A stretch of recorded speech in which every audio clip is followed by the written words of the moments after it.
นอกจากการสนับสนุนช่องของเรานะครับผ่านการกดไลค์กดแชร์แล้วก็ Subscribe นะครับผมปัจจุบันนะครับผมช่องของเราได้เปิดช่องทางใหม่ๆนะครับผมเพื่อให้ผู้ชมนะครับผมและแฟนๆของช่องนะฮะสามารถให้การสนับสนุนช่องเล็กๆช่องนี้นะครับให้ได้ไปต่ออย่างต่อเนื่องนะครับและมั่นคงนะครับผมด้วยระบบสมาชิกนะครับผมที่ช่องเราเพิ่งเปิดขึ้นมานะฮะซึ่งทุกคนสามารถที่จะกดสมัครนะครับผมสมาชิกนะครับผมที่ปุ่มจอยนะครับผมหรือปุ่มสมัครสมาชิกนะครับผมที่มุมขวาล่างใต้คลิปนะครับผมหรือมุมขวาบนในหน้าต่างของช่องนะครับผมเพียงเดือนละ50 บาทเท่านั้นนะครับผมโดยมีสิทธิพิเศษมากมายไม่ว่าจะเป็นตราประทับแสดงระดับหลังชื่อนะครับผมเป็นรูปเรือชิปเปอร์ที่ออกมาแบบอย่างสวยงามนะครับผมพร้อมกับอีโมจินะครับเป็นรุ่นพี่แฮมชิปเปอร์นะครับผมสุดน่ารักนะครับซึ่งใช้ในการพูดคุยนะครับผมในช่องคอมเมนต์พร้อมสิทธิพิเศษต่างๆมากมายที่กำลังจะตามมาในอนาคตนะครับผมอีกอย่างหนึ่งคือทั้งการชมคลิปแบบ Exclusive นะครับก่อนใครนะครับผมหรือ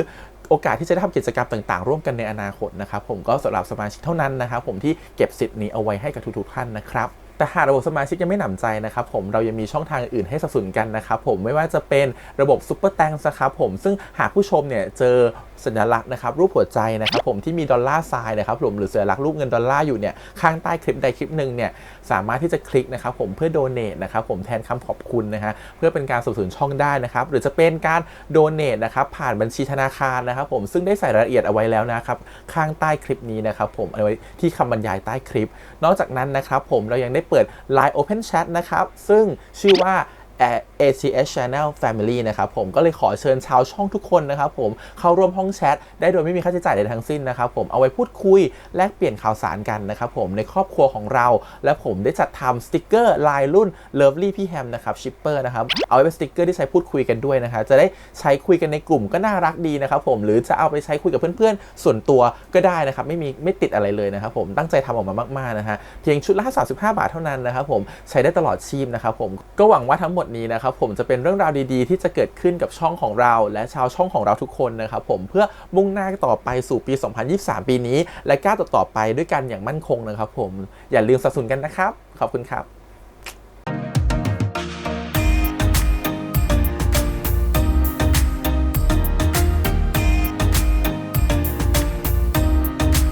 สวัสดีครับยินดีต้อนรับสู่ช่อง ATS Channel นะครับกับพบกันอีกครั้งกับการ reaction นะครับผมวันนี้อยู่กับพี่แฮมนะครับกับการ reaction ซีรีส์เรื่อง VR The Series นะครับผม EP ที่10นะครับผมEP ที่10แล้วนะครับผมเกินครึ่งเรื่องมาแล้ว2ตอนแล้วนะครับผมตอนที่8นี่คือครึ่งทางเนาะเขามี16 ตอนนี่10นี่เกินครึ่งมา2ตอนแล้ว EP นี้มันต้องแล้วล่ะมันต้องเป็นแฟนแล้วแหละถ้าไม่เป็นแฟน EP นี้มันจะเป็น EP ไหนแล้วมันต้อง EP นี้แล้วนะครับผมเพราะฉะนั้น EP เราพร้อมมากยาดมเราพร้อมมากนะครับผมEP นี้พูดเลยว่าพร้อมจะมาแบบไหนเตรียมแล้วนะครับผมว่าจะเจอฉากไหนพร้อมมากโอเคอย่าเป็นฉากที่เกินกว่าที่คิดไว้ละกันเพราะถ้าเกินกว่าที่คิดไว้อาจจะทำตัวไม่ถูกอาจจะเขินไม่ถูกอาจจะเขินบิดก็ได้ไม่รู้เหมือนกันเดี๋ยวไปดูกันดีกว่ากับ EP นี้ครับ VR The Series ครับผมคือเรารักกัน EP ที่10แต่ก่อนอื่นเลยขอบคุณก่อนนะครับทาง GMTV ที่อนุญาตทำ reaction ได้นะครับไปดูกันเลยครับผมกับ VR EP ที่10ครับไปเลยดูเหมือนว่าไอเชนจะจิมติดแล้วนี่แล้วมาบอกให้กูเป็นเหมือนเดิมใครจะไปทนได้วะทำไรอ่ะก็หัวมึงหอมอ่ะ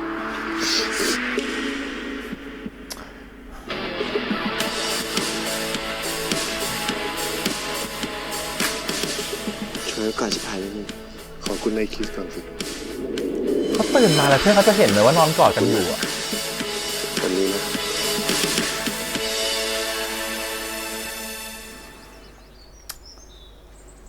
เอาก่อนถึงเช้านะเอาดีๆ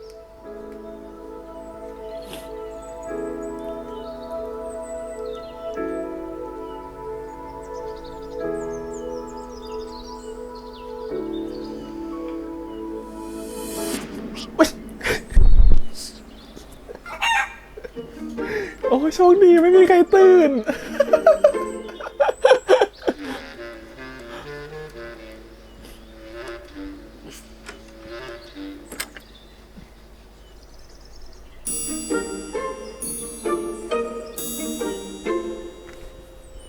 มีความสุขได้กอดทั้งคืน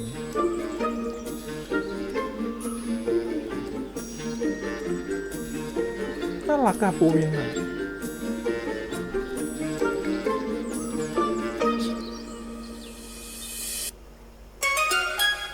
ไอ้ผงมึงยาวไหนขอลองอีกข้างดิ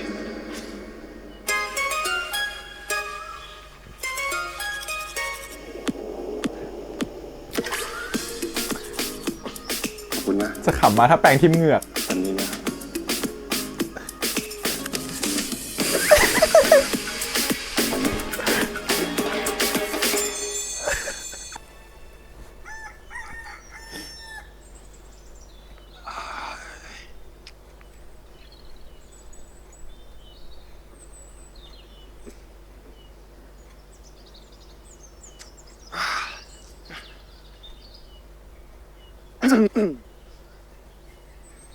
ตื่นแล้วเหรอ จะไปไหนอ่ะเคืนที่นอนกอดกูตั้งคืนละสิ ใครกอดใครเอา ใคร ดี กอดใครกันแน่ เออ มึงพูดให้มันชัด ทำไม ที่ให้กูจูบอ่ะยังไม่เห็นเขินเลย ๆ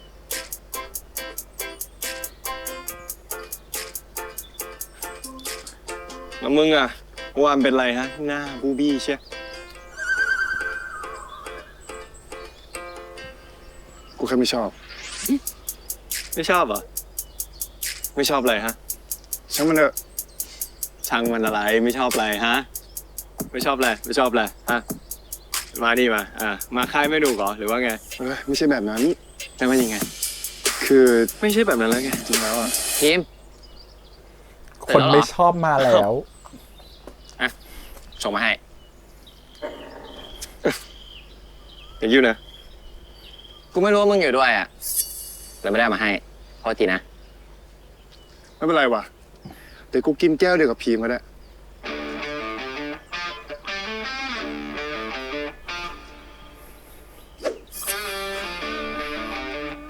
ทีมทำไมตื่นเช้าจังอ่ะ มึงก็ตื่นเช้าเหรอปะ งั้นเดี๋ยวกูไปอาบน้ำก่อนนะ เออ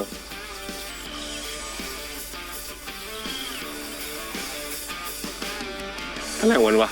นี่กูมาขัดจังหวะอะไรหรือเปล่าอ่ะ เปล่าหรอก กูขอถามอะไรหน่อยได้ปะ อืม มึงกับภูมิ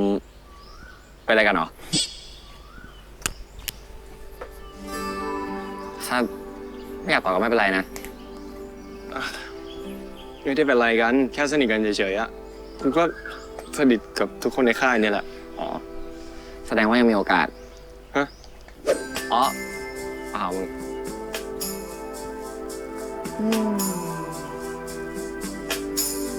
แต่นั้นจูบทางอ้อมเลยนะ โอ้โห ถ้างั้นกูฝากพวกมึงด้วยแล้วกันนะ ฝากอะไรไปไหน ไม่ช่วยพวกกูเหรอ กูต้องไปช่วยไอ้คิวทาสีอะไปกัน เจอกัน โอ้ยแทนสู้ๆเฮ้ยเจอกัน ไป เจอกัน โอ้โหเลือกงานสบายแล้วมึงอ่ะ อุ้ย โอ้สภาพวันนี้เสร็จปะเนี่ย ไปทำมา รีบทำรีบเสร็จ กูฝาก ไปเบียร์ทำไปไอ้บิ๊กทำจะได้กลับไหมนี่ไปที่ร้านแล้ววันนี้ที่ร้านยืนอยู่เฉยๆแล้วเดี๋ยวเขาทำให้ก็ได้ไม่รู้แล้วกูจะเริ่มจากตรงไหนก่อนดีวะเนี่ย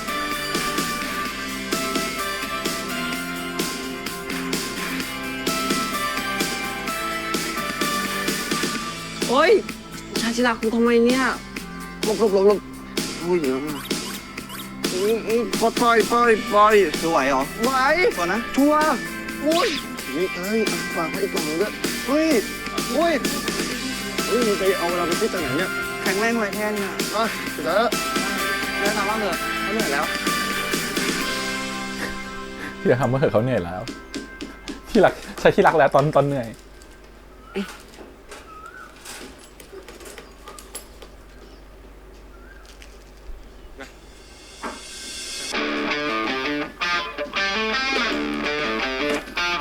หวางหูขวางตา เฮ้ยมึง เป็นไรวะเนี่ย ไม่เป็นไรเว้ย ไหนไปทำแผลก่อนไป แผลแค่นี้เองไม่เป็นไรหรอก ไม่เป็นไรกูจัดการเอง ไหนมาดูซิ มาดูสิ อะไรของมึงเนี่ยไม่เป็นไรหรอกแค่นี้เอง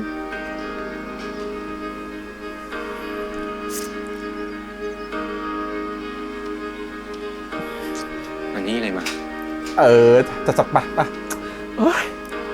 ไกลหัวใจอยู่หรอกมั้ง อุ้ยทีละเขาโดนหนังสือบาทอ่ะ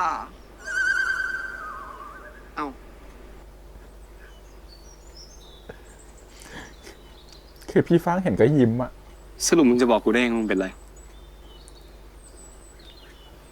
ไม่ได้เป็นไรไง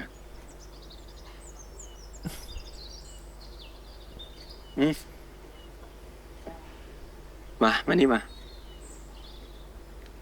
ถ้าเจ็บก็ร้องออกมานะ ใครเจ็บวะ อุ้ย มึงก็เบาๆหน่อยดิ โอ้ย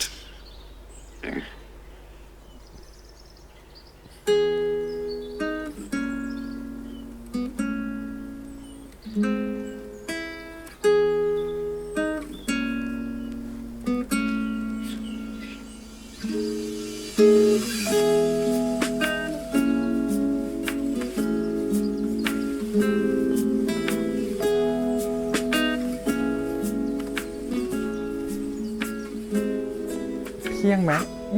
เที่ยง เดี๋ยวก็หาย ทำอะไรของมึงวะ น้องออนหนึ่ง กูไม่ กับ ใช่ น้อ เด็ ง ก อ นะ สาม ถ้าไม่ใช่เด็กแล้วไม่ทำตัวเป็นเด็ก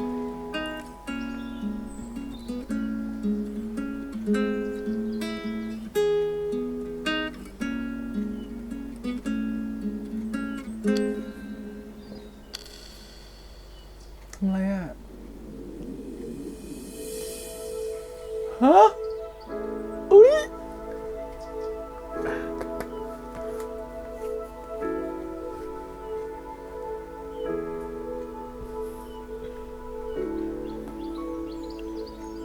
ทำอะไรของมึงเนี่ย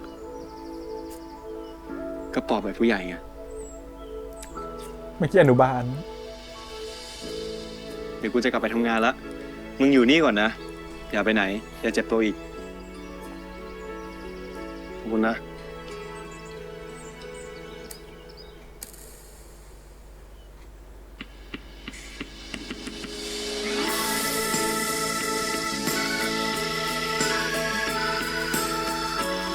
มีอะไร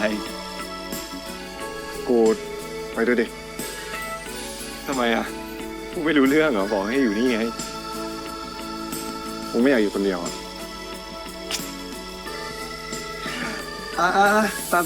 ไปด้วยกันปะแหมแล้วบอกไม่ใช่เด็ก อยู่คนเดียวไม่ได้เหรอครับ ตายแล้วล่ะ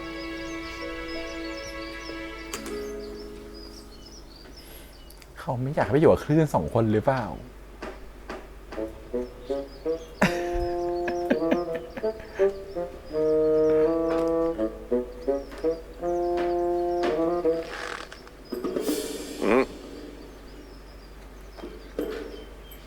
เป็นไรเนี่ย เป็นหัวไอ้ภูมิมันเหรอ ไอ้ภูมิมีพีมดูแลอยู่แล้วไม่ต้องเป็นห่วงมันหรอกไม่เป็นไรหรอก เข้าใจไหม ถ้าเข้าใจแล้วก็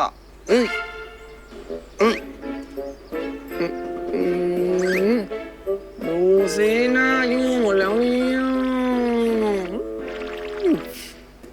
ดูสิ แฟนตัวเองยืนอยู่ตรงหน้าแท้ๆไปคิดถึงผู้ชายคนอื่นเฉยเลยเชอะ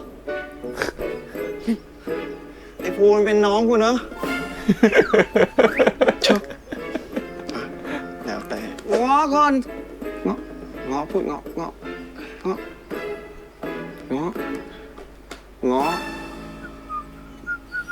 มาบ้านนี้ เฮ้ยกูมึงกูอยากทาสีด้วยอ่ะ ได้สีอะปัน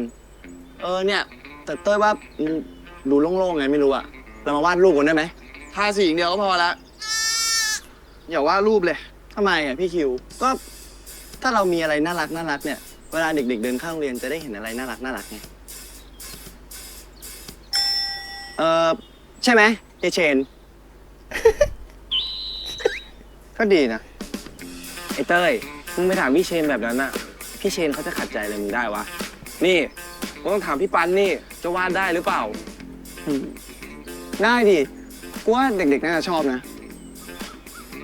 งั้นเรามาวาดรูปกันไหมพี่เชน รูปสัตว์หรือว่าดอกไม้อะไรที่มันน่ารักก็ได้ ก็ดีนะกูว่าให้เป็นอ่ะ มึงสอนกูหน่อยดิ ได้สิ อยากวาดด้วยอ่ะ เราจะวาดรูปอะไรกันดีอ่ะพี่คิว ถามอะไรกูวะอยากว่าอะไรก็ว่าดิ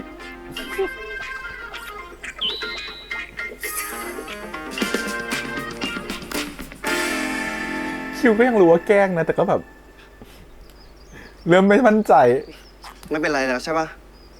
ทำไมหายไปนานจังอะ ไม่เป็นไรแล้วทีมทำแผลให้แล้วอ่ะ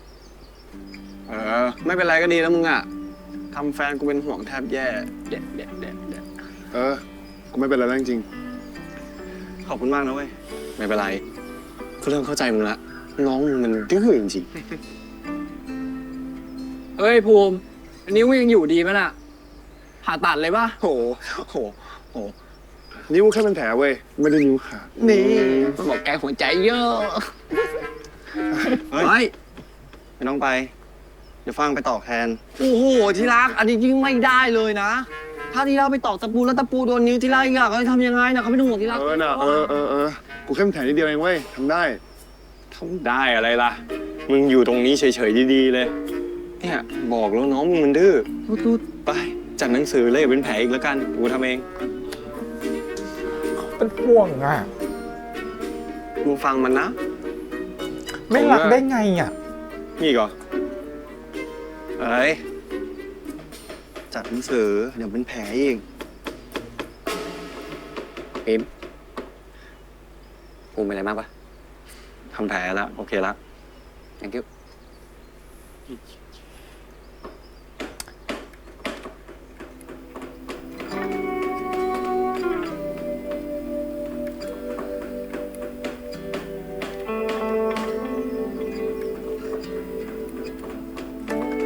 คนช่างสังเกตเขาเป็นแบบนี้เขา แล้ว จะรู้ พี่เชนจะวาดรูปอะไรอ่ะเดี๋ยวเต้ยสอน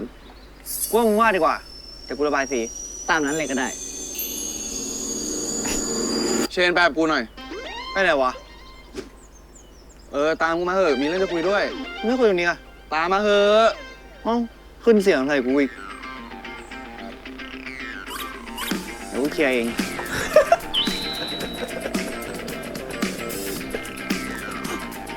เอาแล้วจะมีมวยแล้ว กูวางแปลงเลย ไปดูกันไปไปดูชั้นเด็กกันไป ฉันอยากดูแก๊งเผือก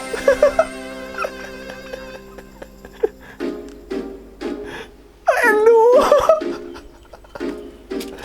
หน่วยแมวเศร้า หาอะไรวะ อุ้ยแม่เนี่ย อะไร เป็นอะไรกัน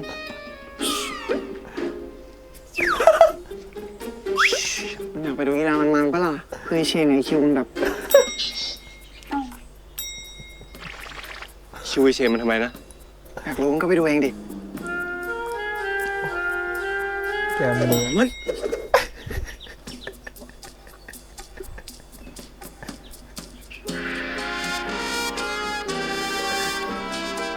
ตลกนะสตางค์อ่ะ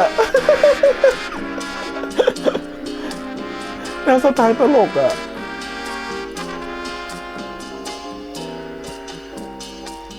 ทำไมวะกูกับเต้ยทำไม คือ ถ้าไม่มีอะไรกูกลับนะ เดี๋ยว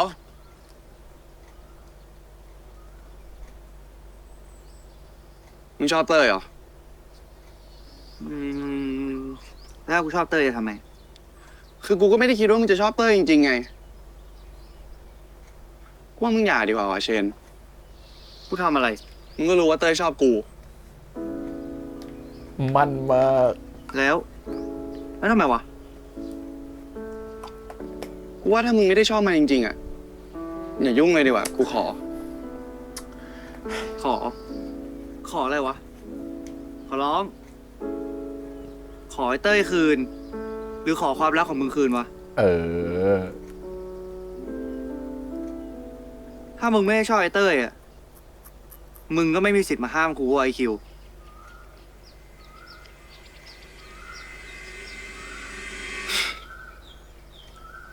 กูชอบเต้ยไง ฮะ กูชอบเต้ย เออ มึงพูดอะไรของมึงกูไม่ได้ยิน กูชอบเต้ย ก็แค่นั้นแหละ ให้กูเหนื่อยตั้งนานมึงบอกได้ละ แดงฮะกว่าเพื่อนกูจะง้างปากกูออกมาได้นะคอนแกรส คิวตายไปแล้วอ่ะ โดนเป็นไงล่ะสะพายจากพ่อกู พวกมึงรู้กันหมดเลยเหรอฝีมือใคร ก็แผลในปั้นนะถ้าไม่ได้มันนะ มึงคงไม่ง้างปากพูดความจริงออกมาแล้ว แผนเหรอ แผนให้กูแกล้งจีบไอ้เต้ยเพื่อกระตุ้นมึงไง อ่ะอย่างพวกมึงสองคนเคลียร์กันเองแล้วกันไอ้แมทเอาพี่เต้ยออกมา ตายไปแล้ว ไอ้เต้ยออกมาคุยดิ เขาเรียก โอ้เป็นไรจำเลยรักของเราออกมานี่เลย มานี่เลย มานี่เอายืนงั้นพวกมึงสองคนเคลียร์กันนะพวกกูไปละบ๊ายบาย บาย บ๊ายบาย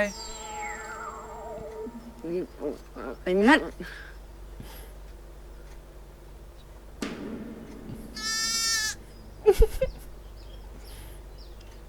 มึงเห็นกูเป็นอะไรวะเต้ย คือเต้ย สนุกมากใช่ป่ะที่ทำแบบเนี้ยกูอยากกูก็มองหน้ากูดิทำไมหน้ากูมันไม่น่ามองขนาดนั้นเลย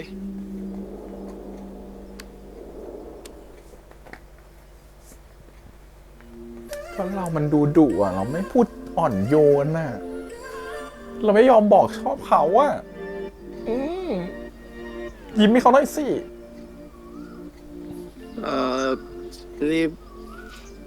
พี่คิวแกล้งเต้ยเหรอ ทำไมมึงแกล้งกูเป็นคนเดียวหรือไงหืม เฮ้ย นี่ไม่ได้จะบอกรักฉันใช่ไหมไม่ได้คิดถึงฉันใช่ป่ะฉันก็ไม่รู้ที่เธอทำตาม สมหวังแล้วนะตะคริว มึงแม่งทำให้กูเป็นได้ขนาดนี้เลยเหรอวะ โอ้โหพี่คิวเต้ยหายใจไม่ออก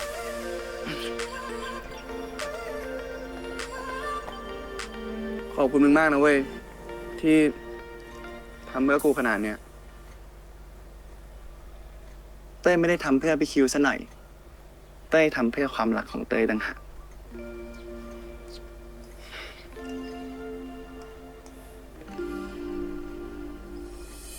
ในลองจ้องตาฉันดูสิในลองเข้ามาใกล้อีกนิด อุ้ยคิวแกล้งเต้ยอีกแล้วนี่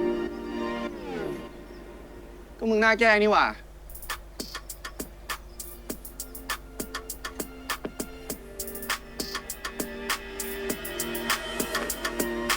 รักฉันใช่ไหมไม่ได้คิดถึงฉันใช่ป่ะฉันก็ไม่รู้ กว่าจะหายปากแข็งนะพี่คิวทำเต้ยเกือบถอดใจไปหลายรอบ เหรอ พี่คิวเอา เดี๋ยวคืนนี้พี่คิวปากนุ่มเลย ไม่แข็งละ เอาจริงๆอ่ะกูว่ากูเก่งเหมือนกันนะเว้ย เนี่ยกูคิดเลยว่าหรือว่ากูลาออกจากมหาลัยไปเป็นคิวปิดดีวะนี่น่าจะเวิร์กว่ะ มึงเนี่ยนะไอตัวดีหืมรู้ไหมว่าทำกูวุ่นแทบตายเนี่ย ถ้ามึงทำอะไรกูอ่ะมึงทำให้เชนก่อนเลยเว้ยเนาะไม่เกี่ยวอะไรกับกูอ่ะ มึงก็อีกตัวนะ ต้มกูซะเปื่อยเลย คนนั้นไม่ใช่ขาหมู ช่วยไม่ได้มันปากแข็งเองอะเต้ยไปหยิบข้าวกู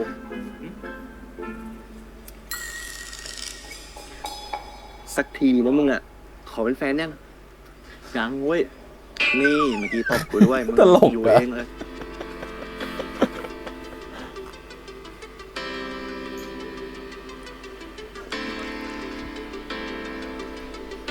โอ้โหไม่ชอบชื่อกู ครูเนี่ยขอเป็นแฟนยัง สักที รอนานแล้ว และลูกกบก็ได้มาบอกกับแม่กบว่า มีวัวตัวหนึ่งตัวใหญ่มากทำร้ายเพื่อนเราหมดเลย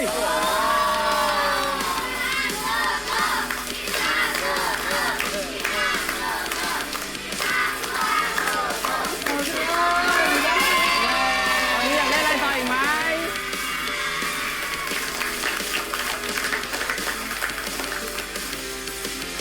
เฮ้ยมาเฮ้ยมาช่วยดิซัพพอร์ตอะไร โคตรสวยเลยว่ะฝีมือใครวะเนี่ย กูว่าของกูว่าสวยนะเว้ย มึงก็สวยนะ แต่สู้กูไม่ได้ เฮ้ย กูว่ากูสวยกว่า ปะเฮ้ย ระวังล้มรู้แล้วไปเรียบร้อยแปะ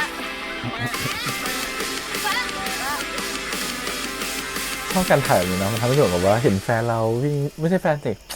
คน คนที่เราชอบวิ่งไปวิ่งมาน่ารักดี ทุกคนครับก็ขอบคุณมากๆนะครับสำหรับเวลา 2 วันที่ผ่านมาหวังว่าทุกคนจะได้ความทรงจำดีๆกลับไปนะครับ คืนนี้ผมมีโชว์สุดพิเศษมาให้ทุกคนครับผมไอ้ปันหลบดิไอ้2 ตัวนี้นะโชว์สุดพิเศษของมึงโอ้โหกูเห็นหน้ามันจนเบื่อแล้ว2 ตัวเนี้ยเฮ้ยให้กูร้องแทนนะอ๋อไม่เป็นไรมึงนั่งเถอะของตัวเนี้ยเหมือนเดิมดีละใช่กูว่ามึงอยู่เฉยๆดีกว่า แล้วมึงรู้เปล่าว่าพวกกูจะมาร้องเพลงอะไรกัน พูดยิ่งใหญ่เหมือนเตี้ยวกันมา ต้องเป็นเพลงที่พิเศษมากๆเลยใช่ไหมเพื่อน พวกเราเพื่อนไก่ย่างถูกเผาจัดไปเอาเป็นว่าเดี๋ยวกูนับถอยหลังแล้วมึงช่วยกันร้องแล้วกันนะ3เฮ้ย ไม่หยุดไก่ย่างมันต้องมีแดนเซอร์ป่ะ ไอ้แมท แมท เดี๋ยวผมเลี้ยงน้ำให้ก็ไม่ต้อง เต้นคนเดียวมันจะเหงาวะดิ เรียกเพื่อนดิ นี่คนนี้ ไปเลยเต้ย ขึ้นไปเลย นี่ต้องเป็นกู คิวร้องเต้ยไม่เต้นได้ไง ไอคิวพร้อมมา3 เพื่อนพร้อมแซวมาก 1ไปไก่ย่างถูกเผาไก่ย่างถูกเผามันจะโดนไม้เสียบมันจะโดนไม้เสียบเสียบตูดซ้ายเสียบตูดขวารอจริงๆรอจริงๆรอจริงๆรอดูกูไม่ดูดนตรีมาถูกเผาเฮ้ยไก่ย่างถูกเผาเฮ้ยมันจะโดนไม้เสียบเฮ้ย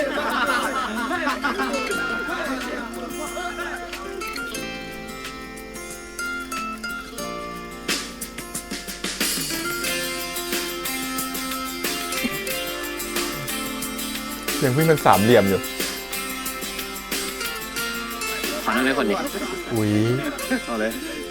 ไปร้องเตรียมยังเตรียมวันดนตรียังรอดูกูรู้สึกคิดถูกมากเลยอ่ะที่มาค่ายเนี่ย เหรอ กูดีใจนะที่มึงพูดอย่างนั้นนะ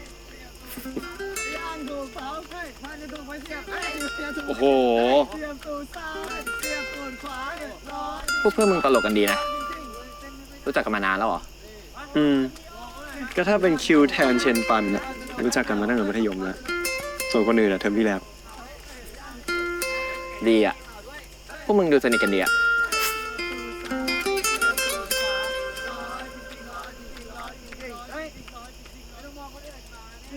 ไป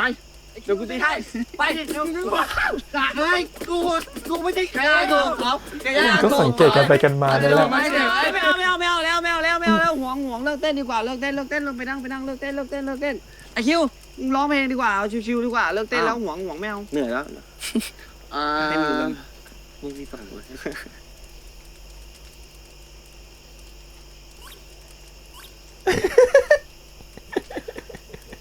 เชียร์ทาง เพลงนี้ กูขอมอบให้คนคนหนึ่ง อ่า เป็นคนพิเศษของกู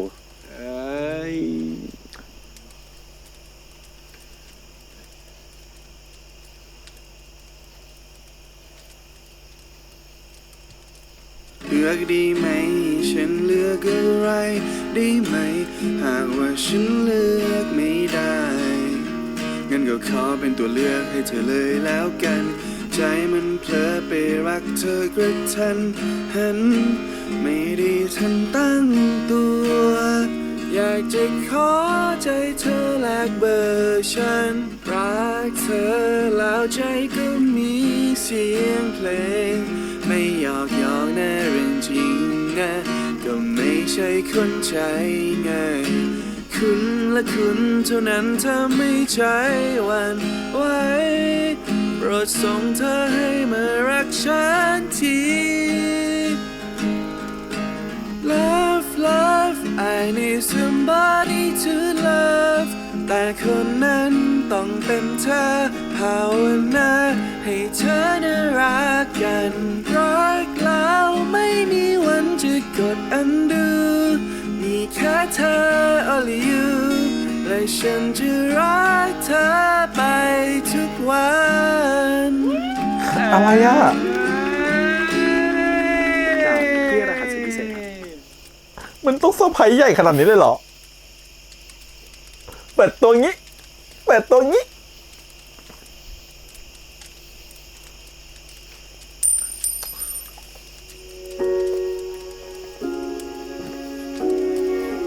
โอ้ย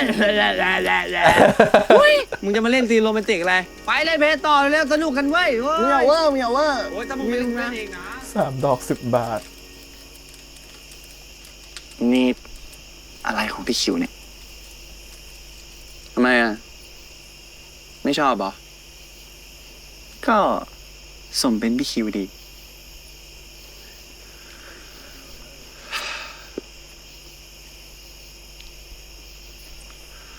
มึงรู้ไหมเต้ยว่า กูเคยคิดนะ ถึงแม้มึงกับน้องน้ำปั่นจะเป็นคนละคนกัน แต่กูก็เชื่อว่า คนที่จะทำให้กูตกหลุมรักได้อีกครั้งอะต้องเป็นมึง ก็คือหมายความว่าไม่สนว่าเป็นน้องน้ำปั่นแล้วก็ยังก็รักคน กู เนี้ ขอย โทษนะเว้ย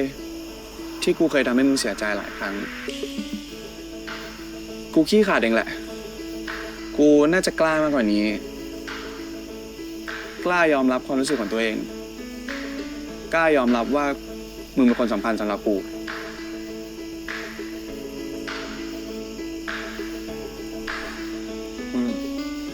ไม่ต้องขอโทษแล้ว ถ้าขอโทษอีกครั้งนะเตยจะไม่รักพี่คิวเรา ทำได้เหรอ ทำไม่ได้อะ แต่เต้ยโมไว้ก่อน น่ารักอ่ะ ไหนที่บายกูอะ หืม อืม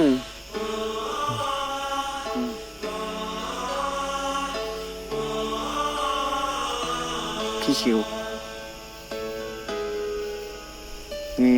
พี่คิวชอบเต้ยจริงๆเหรอ ทำไมอะ เปล่า ก็แค่ถามดูเฉย กูไม่จูบคนนี้ไม่ชอบหรอกนะ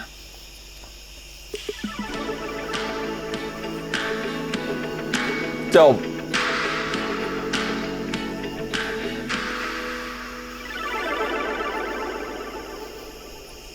เต้ยก็ไม่ให้คนที่ไม่ชอบจูบกันเลย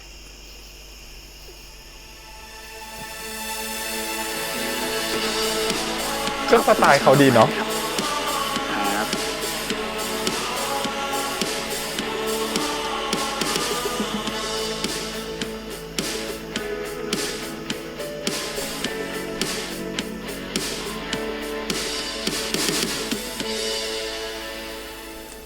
มาตามหาคนขี้งอนเร็ว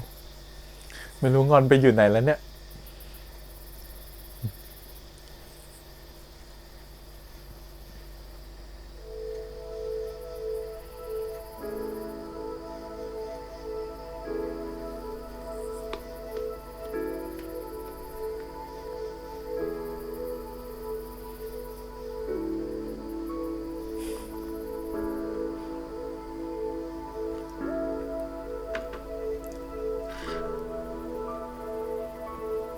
มานั่งอะไรคนเดียว คู่นี้เหมือนฉันวิเคราะห์เดะเลยอะ แผลเจ็บเปล่าผมดูนี่มา ไม่ต้องสนใจกูหรอก เนี่ย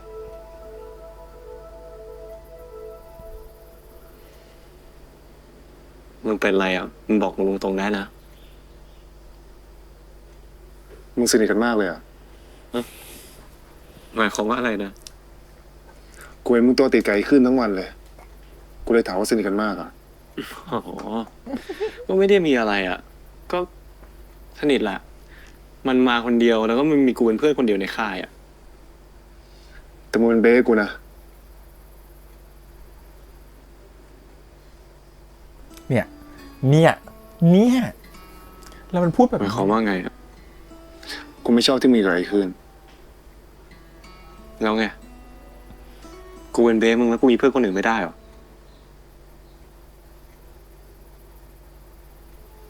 การที่กูเป็นเบสมึงไม่ได้แปลว่ากูต้องทำทุกอย่างที่มึงบอกนะ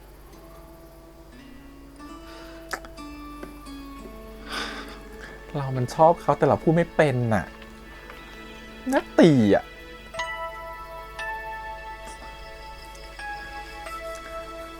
ฟางก็พูดแล้วเบียร์ก็พูดแล้วเนี่ยมันก็แค่ได้หยิกอ่ะ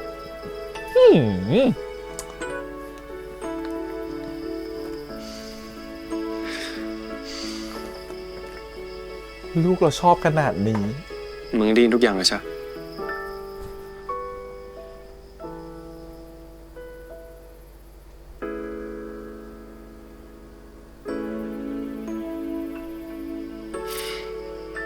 นี่มึงเป็นเบสมันมาตลอดเลยเหรอ มึงจำที่กูเคยทำมันเจ็บได้ปะนั่นอะเลยมีข้อตกลงกัน จนถึงเมื่อไหร่วะ แต่จริงๆ กูว่า มึงไม่ต้องทำงานก็ได้นะเว้ย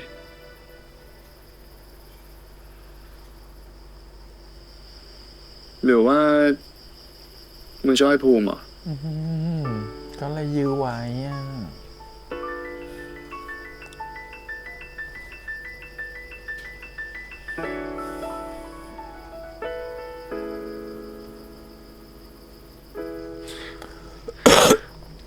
ไม่รู้อะสับสนนะ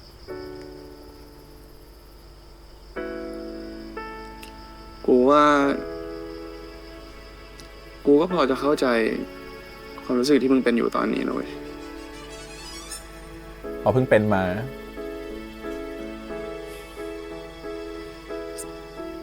ไปกับมึง เดี๋ยวพวกมันรอ มันจะบ่นอีกว่าหายไปไหนกัน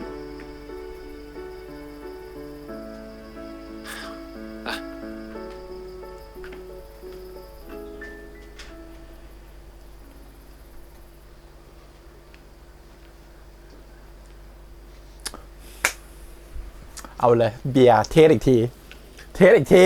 เป็นไรบอกวะ กูทำพังอีกแล้ววะ หมายความว่าไงวะ กูไปโหมไอ้พิมพ์เรื่องไอ้คลื่นอะบอกว่าไม่ชอบให้มันอยู่ด้วยกัน เพราะมันเป็นเบสกู ไอ้ภูมิ ที่กูบอกให้มึงแสดงความรู้สึกของตัวเองอะกูไม่ได้หมายความว่างั้นนะเว้ย มึงไงพีไม่ได้เป็นอะไรกัน การที่พีมจะไปทำความรู้จักคนอื่นอะมันก็ไม่ได้ผิดอะไรและอีกอย่างนะเว้ย มึงไม่ควรเอาเรื่องที่พีเป็นเบสพูดกันด้วย เออ กูก็รู้เว้ย แต่ว่าตอนนั้นกูหงุดหงิดอะ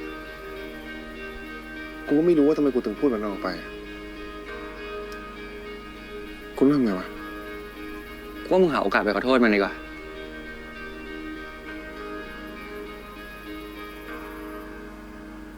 สู้ๆเว้ย ตามที่พี่ขอไว้เลยอ่ะ คือเขาเป็นคนที่พูดคำว่ารักยากอ่ะ ก็เลยพูดเป็นทางอื่นแทน ทุกคนในนี้เคยได้ยินเรื่องชื่อว่าปอบคืดกันไหม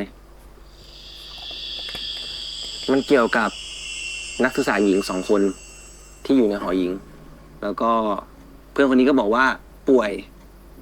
ก็ฝากซื้อราดหน้า แล้วเพื่อนคนนี้ก็บอกโอเคเดี๋ยวซื้อราดหน้ามาให้เดี๋ยวลงไปกินคนเดียวก็ได้ ไอ้เพื่อนคนที่ป่วยก็รอไป นี่รอไปชั่วโมงนึงแล้วยังไม่กลับเลย2 ชั่วโมงนี่ยังไม่กลับ จนตื่นขึ้นมาอีกทีนะประมาณ4 ทุ่ม มันก็เหมือนแบบมีเสียงมาจากข้างล่างไว้ยเพราะเขาอยู่ชั้น3เป็นเสียงแบบป๊อกป๊อกสักพักเสียงไอ้ป๊อกป๊อกเนี่ยมันเริ่มใกล้เข้ามาเรื่อยๆเว้ยเริ่มใกล้เข้ามาในห้องเรื่อยๆแล้วมันเปลี่ยนจากเสียงป๊อกป๊อกเป็นคือเปิดไปปุ๊บไม่มีใครเลยแต่มีถุงราดหน้าแขวนไว้ตรงลูกบิดแล้วไอ้ตรงทางเดินอ่ะเป็นเหมือนรอยน้ำเว้ยยาวไปจนถึงตรงบันไดหลังจากนั้นเนี่ย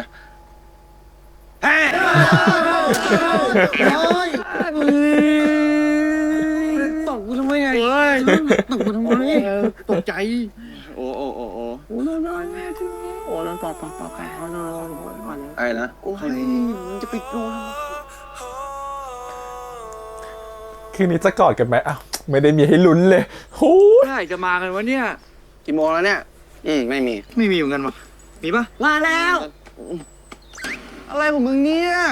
เอ้า ก็ห่วงยางไง พี่ชิวไม่เคยเห็นเลยไง นี่เต้ยเพิ่งให้ยายแทนเต่าให้เมื่อกี้เลยนะ หมายถึงมึงเอามาด้วยทำไม ก็เฮียปันบอกไม่ใช่หรอว่าเราจะไปน้ำตกกันอ่ะ เต้ยก็เลยเตรียมพร้อมนี่ไง มึงเอาหัวยางเป็ดไปน้ำตกเนี่ยนะ เอาเหอะเรื่องของมึงเหอะ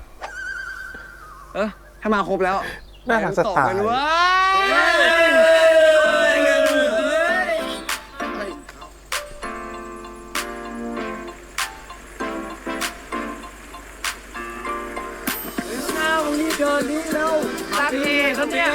ดูกันถือห่วงยางขึ้นไป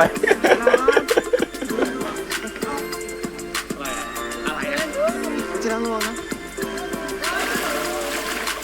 เฮ้ยโอ้โหไอ้เชนไอ้ปันเฮ้ยพวกมึงมาเล่นน้ำกันดิโอ้ไอ้มิกมันก่อนเลยไอ้มิกมันเข้าโซอะไรโอ้ไอ้มิกคิวเร็วมีรับทำอะไร เอาก็เล่นน้ำไง ก็เล่นน้ำตกแล้วจะถอดเสื้อทำไมอ่ะไม่ต้องถอดเอาห่วงที่รักมาไปเล่นสภาพนี่แหละมาเร็วเฮ้ยมาแล้วเว้ยโอ้ยตายมึงมีห่วงยางมาก่อนมึงเหรอ ไม่ว่าจะไปที่ใดแค่เดิน อ่ะไป เธอไม่ต้องมีอะไรมาพาหรือมาเตือน กางเกงใครหลุด วินาทีที่มีฉันถึงแม้จะพบกำแพงติดท้ายแน่นานไม่มีอะไรจะทำให้ฉันกลัวจากนี้เพราะขอแค่เพียงเราอยู่ด้วยกันตลอดวันขอแค่เพียงเรายืนเคียงเราเท่านั้นที่สำคัญไม่มีวันไว้แม้จะสิ่งใดก็ตามหากมีเธอจะมีฉันเท่านั้นพอแค่เรามีเรา โอกาสขอโทษมาแล้วเร็วรีบไปเร็ว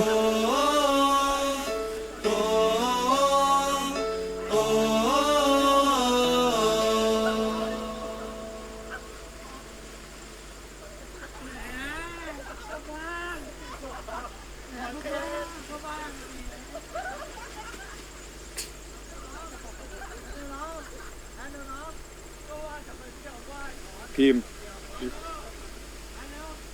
เรื่องเมื่อคืนน่ะกูขอโทษนะ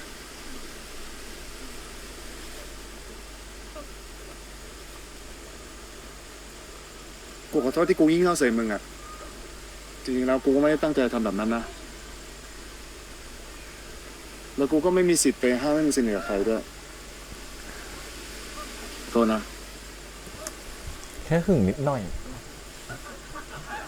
โอเค กูรับความขอโทษมึง เดี๋ยวนะทำไมมันง่ายจังอะ เอ้า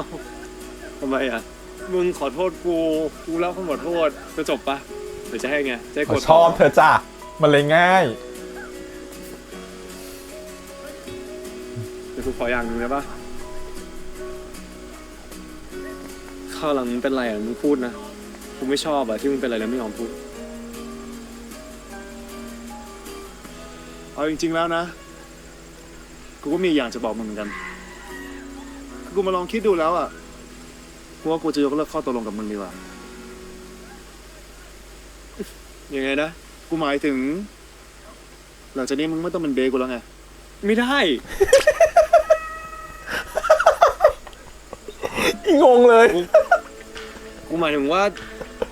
ไม่ได้ เพราะว่ากูเป็นคนรักษาคำพูด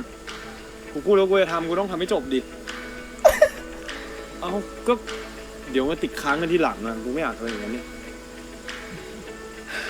กูพูดแล้วนะ ถ้าเกิดหลังจากนี้มันร้องไห้เสียใจก็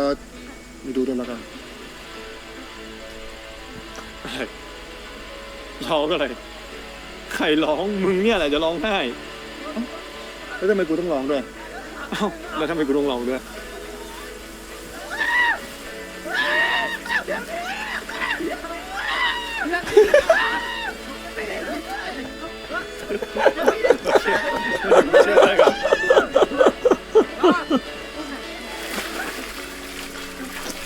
เรื่องเป็นไปไม่ได้แต่เขาไม่มาหา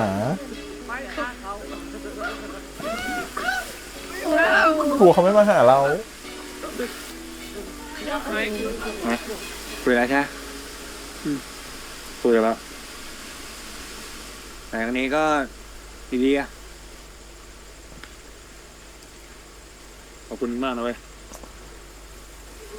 เธอไม่ได้เบียร์ไม่ได้ฟางเธอเลอะเธอชีวิตจบไปนานแล้วเอาดี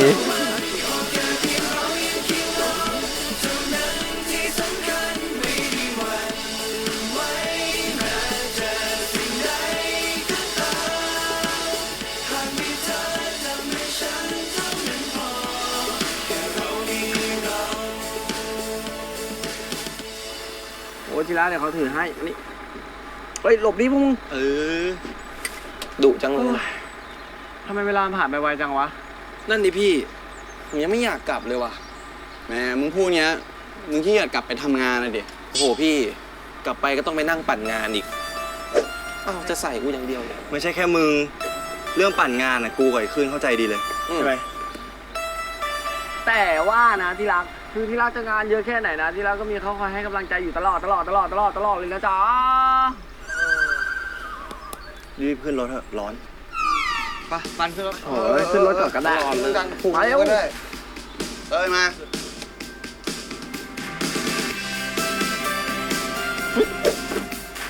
พี่คิวมานี่เร็ว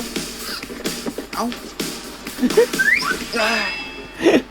โอ้โห ไอ้เต้ย พอกูหมดประโยชน์มึงเขี่ยกูทิ้งนี้เลยเหรอเต้ยทำไม พี่เชียนงานเนาะ โอ้ยมันเจ็บอย่างเงี้ย มึงเลิกเล่นละครนี้เชนนั่งไป โอ้โห แย่งที่กูยังมาไล่กูอีก เร็ว ปานกูนั่งด้วยแล้วกัน เบียร์จังวะ เอ้าบอกเล็ก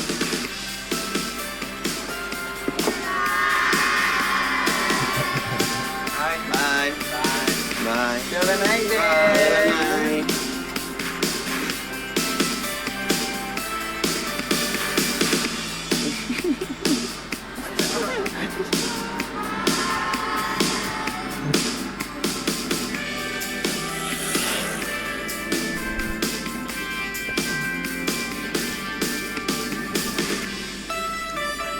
สถานการณ์ในรถตอนนี้เป็นไงบ้างคะคุณผู้ชม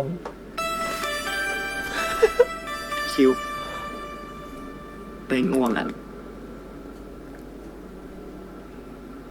ขอซบได้ไหม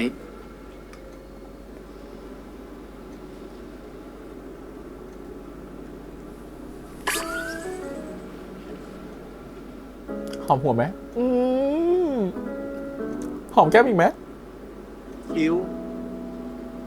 ค่าซบไหล่กูแพง งั้นมีแบบบุฟเฟ่ต์รายเดือนไหม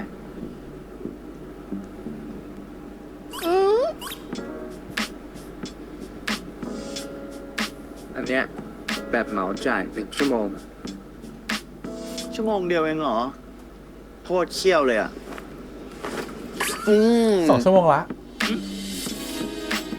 ถ้าลุกแล้วอ่ะต้องนับใหม่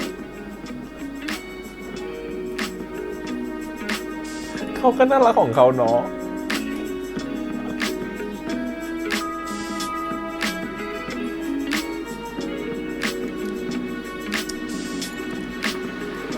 ขอบคุณทุกคนนะ บ๊ายบายครับบ๊ายบาย ขอบคุณนะ ดูกระเป๋าตัวเองดีๆนะไปหยิบของเพื่อนไปล่ะโอเคไหม เอ๊ะชุดนี้ บาย ที่ในห้องนอนพีมปะ กลับไงอ่ะ ยังไม่รู้เหมือนกันอ่ะ เดี๋ยวว่าหาทางกลับเองแหละ ให้กูไปส่งปะ เดี๋ยวกูไปส่งเอง กลับกัน งั้นเจ ก็ อ มา กั เป็น น เปย์เขาอ่ะเนาะ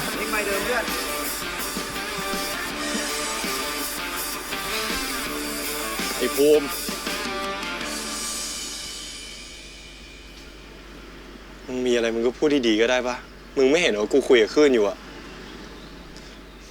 กู อยากไปส่งอ่ะ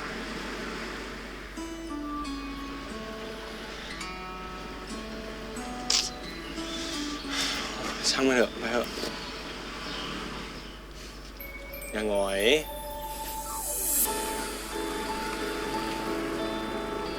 ส่งถึงห้องไหมนะ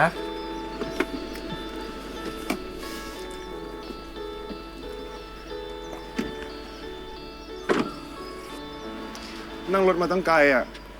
ขับมาก็เหนื่อยด้วย ขอเข้าไปกินน้ำหน่อยดิ นะ ขอเข้าไปหน่อยนะ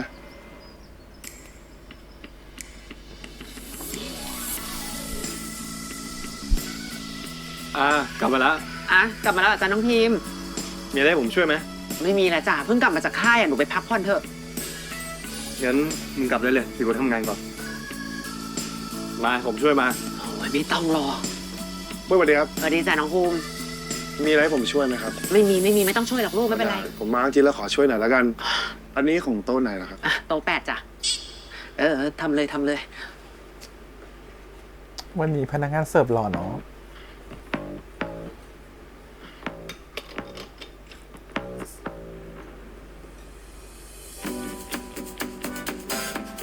แป๊บนึงครับ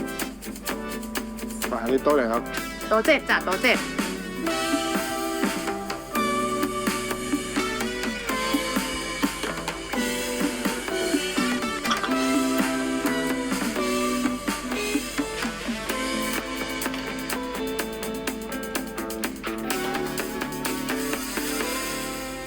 ครับปุ้ยครับ ขอเข้าห้องน้ำหน่อยได้ไหมครับ แต่ห้องน้ำร้านน่าจะเต็มอะจ้ะขึ้นไปเข้าห้องน้องพิมพ์ก็ได้เนอะน้องพิมพ์เนาะ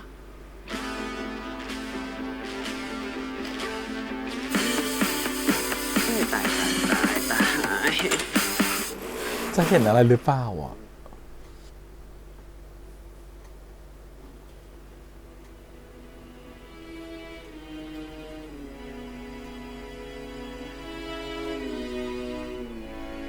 ช่วยซื้อหน่อยนะครับ พี่ก็ซื้อให้คนอื่นก็ได้แบรนด์พี่ไง ขึ้นมาทำอะไรเนี่ย นานจัง ยิ้มไร นี่มึงยังเก็บไว้อยู่เหรอเนี่ย กูแค่ลืมทิ้งอ่ะ เดี๋ยวจะเอาไปทิ้งแล้วใช่ไหมไปกลับได้แล้ว ไปไหนอย่าเพิ่งดิ ไปกลับ อุ๊ย เฮ้ย มึงทำอะไรของมึงเนี่ยอื้อหือ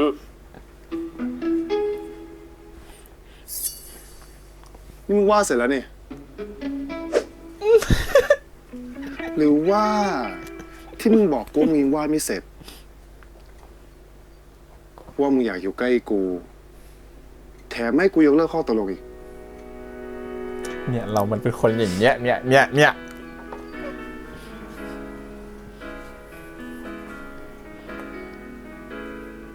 มึงชอบกูอะ ชอบอะไรเรา กูยังว่าไม่เสร็จสักหน่อย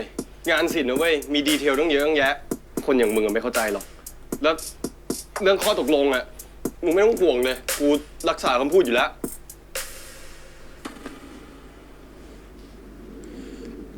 ไม่ชอบจริงๆอะ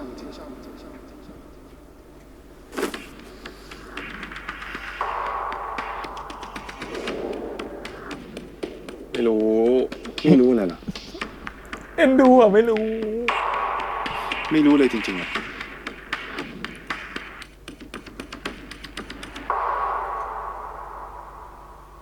พร้อมจูบมากเอาดี แค่ในวันนั้นฉันมองตาเธอก็คงได้เจอความจริง คนที่ทำทุกสิ่งทุกอย่างเพื่อฉันคือใคร ๆพูด ทีเนี้ย ต่างคนต่างรู้สึกต่างคนต่างเข้าใจ แล้วมึงอะ รู้ใครเริ่ม รู้บ้างยัง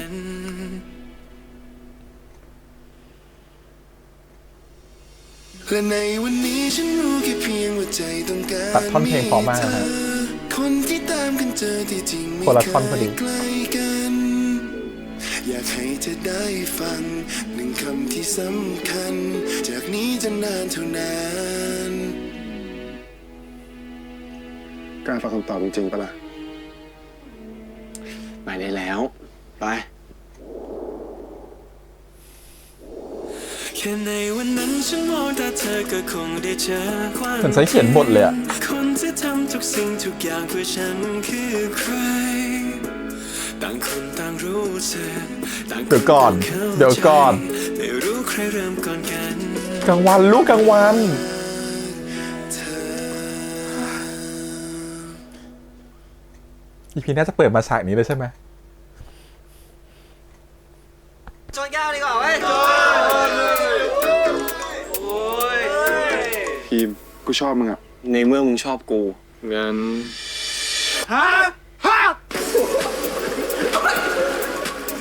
อะไรเนี่ย เฮ้ยไอ้ภูม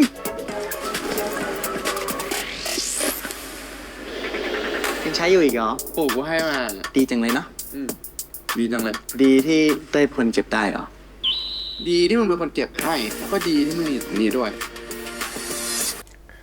เลข16เลข11ตอนที่11มันเป็นเลขซ้ำเนาะมันก็ต้องมีอะไรแบบว่าแบบความรักแบบกระชุ่มกระชวยใช่ป่ะอะไรอย่างงี้อีพีหน้ามันแบบว่าดูรามาห้าวนะครับหวานฉ่ำแน่นอนอ่ะโอเคมาอีพีนี้นี่แบบเธอมันยังเขียนบทบอกแล้วบอกเป๊ะเลยว่าตัวละครนี้นิสัยแบบนี้ใช่เลยนะคะเดาตั้งแต่พูดไม่ได้เดาเรียกว่าวิเคราะห์ตั้งแต่อีพีก่อนดีกว่านะว่าอีพีนี้ขอเริ่มภูมิพิมพ์ก่อนเลยกันนะจบภูมิพิมพ์ไปก่อนแล้วกันน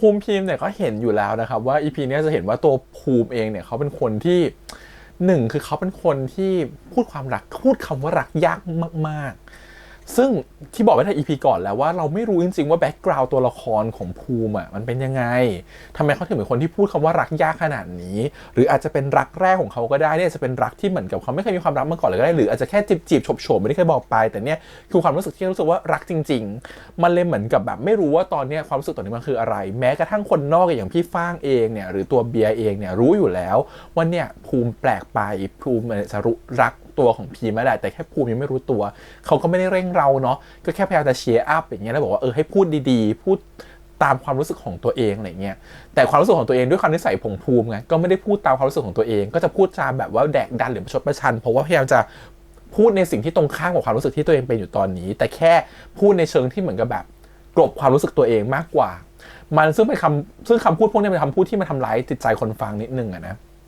ซึ่งพอพูดออกไปเนี่ยมันทำให้ตัวของคนฟังแบบไม่โอเคเลยความรู้สึกคือตกลงนี่เขารู้สึกยังไงกับเรากันแน่คนฟังสารก็แปลไม่ออกเนาะมันเหมือนกับแบบตกลงเราเกลียดเราจริงๆหรออะไรเงี้ยคือด้วยความที่เราเป็นคนดูเนาะเรามองจากข้างนอกเราจะรู้สึกเขาชอบกันแหละแต่เขาไม่ได้พูดความรู้สึกจริงๆออกมาแต่ทันนึกถึงสถานการณ์ว่าตัวเองเราเป็นพีมอย่างเงี้ยแล้วอยู่ดีภูมิมาพูดแบบนี้กับเราเราอาจจะรู้สึกแบบเขาคงไม่ชอบเราจริงๆก็ได้นะมันอาจจะเป็นฟีลลิ่งแบบนั้นที่รู้สึกว่าเขารีแอคกับเราไม่ดีเลยเขาเหมือนดูหงุดหงิดอะไรก็ไม่รู้อะไรเงี้ยแต่ถ้าสมมติมีประสบการณ์เซนส์ดีๆหน่อยอาจจะรู้ได้ว่าแบบว่าแบบเขาหึงหรือเปล่าวะหรือว่าจริงๆมันต้องหงุดหงิดเราขนาดนี้อย่างเงี้ยแต่เพิ่นว่าเวลาเราไปอยู่ในเกมครับบางทีเราจะลืมมองรอบด้านขนาดนั้นเราจะแค่รู้สึกว่าทำไมอยู่ดีเขาก็เดินออกไปอีกแล้วจากตรงนี้ทำไมอยู่ดีอยู่ในวงกันอยู่ดียิ้มอยู่ดีเขาก็เดินออกไปอีกแล้วอยู่ดีเขาก็ทำเป็นไม่พูดอีกแล้วอยู่ดีถ้ามันงอนอีกแล้วคือบางทีพอเราอยู่ในตรงนั้นน่ะเราเดาไม่ออกว่าเขาเป็นอะไรนะครับแต่เพราะความใส่ใจของเราเวลาเราชอบใครสักคนหนึ่งเราก็จะมีเขาอยู่ในสายตาตลอดเนาะเห็นป่ะภูมิก็จะมองพิมพ์อยู่ในสายตาตลอดเห็นพิมพ์อยู่กับคลื่นก็จะมีความหงุดหงิดโมโหอะไรเงี้ยก็เดินออกไปเช่นกันตัวพิมพ์เองก็จะเห็นภูมิอยู่ในสายตาตลอดเขาเดินออกไปก็รู้สึกว่าเป็นกังวลแล้วเขาไปไหนเขาตอกค้อนโดนนิ้วตัวเองบาดเจ็บก็รู้สึกว่าเห็นอยู่ในสายตาตลอดรีบเข้าไปช่วยรีบเข้าไปถามคือมันเป็นสิ่งที่เหมือนกับว่าพอเราชอบใครคนนั้นอยู่ในสายตาเราตลอดจนเราเวลาอยู่พออยู่ในสายตาเราจะสังเกตเขาสังเกตพฤติกรรมเขามองเขาว่าเป็นยังไงเพราะพอเรารู้พฤติกรรมเขามากขึ้นเราจะเริ่มรู้ว่าเขาไม่เหมือนเดิมเขาแปลกไปอันนี้มันคือจุดเริ่มต้นของเวลาคนชอบกันอยู่แล้วเป็นปกติครับว่าเวลาเรามองเขาทุกวันมันจะเกิดหนึ่งคือเวลาเรามองสิ่งหนึ่งนานๆเห็นสิ่งหนึ่งบ่อยๆเราจะเกิดความชอบสิ่งนั้นโดยที่เราไม่รู้ตัวนะครับผมมันเป็นกฎทางประสาทอย่างหนึ่งเหมือนกันมันเหมือนกับที่เขาเคยทดสอบว่าถ้าเราทำสิ่งไหนซ้ำเป็นเวลา7วันเราจะทำสิ่งนั้นได้ไปเรื่อยๆเพราะถ้าเรามองใครซ้ำๆทุกๆวันเราจะเถอชอบเป็นตัวมันก็เป็นวิธีเราเคยทำวิจัยเกี่ยวกับแฟนคลับมันก็เป็นหลักการนี้เหมือนกันนะการที่เราจะชอบใครสักคนหนึ่งศิลปินคนใดสักคนหนึ่งเรามองเขาทุกๆวันเสพเขาทุกวันเดี๋ยวเข้า Twitter เข้า Facebook ก็เจอแต่หน้าเขาพยายามจะหาแต่ข้อมูลเขาดูแต่คลิปเขามันดูทุกวันมันเสพทุกวันมันก็พอเราเห็นมันไม่มีอะไรที่มันด่างพร้อยเลยมันไม่มีอะไรที่มันดำมืดเลยมันมีแต่ข้อดีดูทุกอย่างมันดูน่ารักดูดีไปหมดเราก็จะเกิดความชอบของคนนั้นโดยที่ไม่รู้ตัวเช่นกันสิ่งที่มันเกิดขึ้นคือพอเวลาเรารู้สึกชอบกันแล้วเราก็จะมองคนนั้นในสายตาเราตลอดเวลา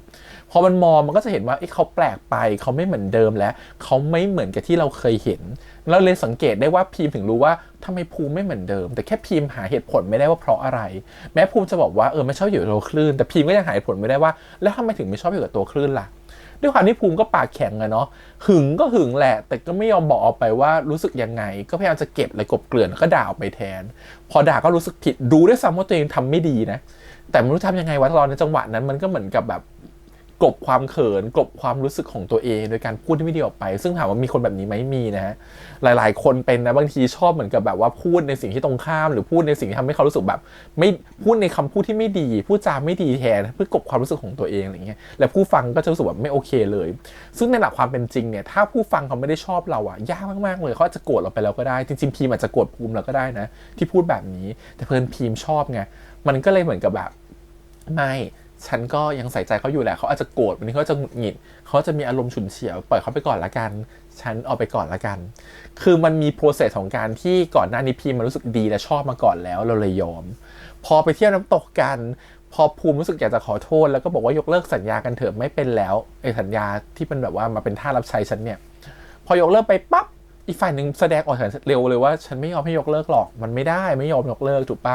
ซึ่งตอนนั้นภูมิอ่ะก็คงไม่รู้หรอกว่าทำไมถึงไม่ยอมยกเลิกว่าแปลกๆอะไรเงี้ยแต่พีมรู้ว่าถ้ายกเลิกเดี๋ยวจะไม่ได้เจอกันอีกมันมีความชอบอยู่ในนั้นจนภูมิได้มาเจอของในห้องแหละถึงแบบเริ่มมั่นใจแล้วว่าจริงๆแล้วเขารู้สึกกับเรายังไง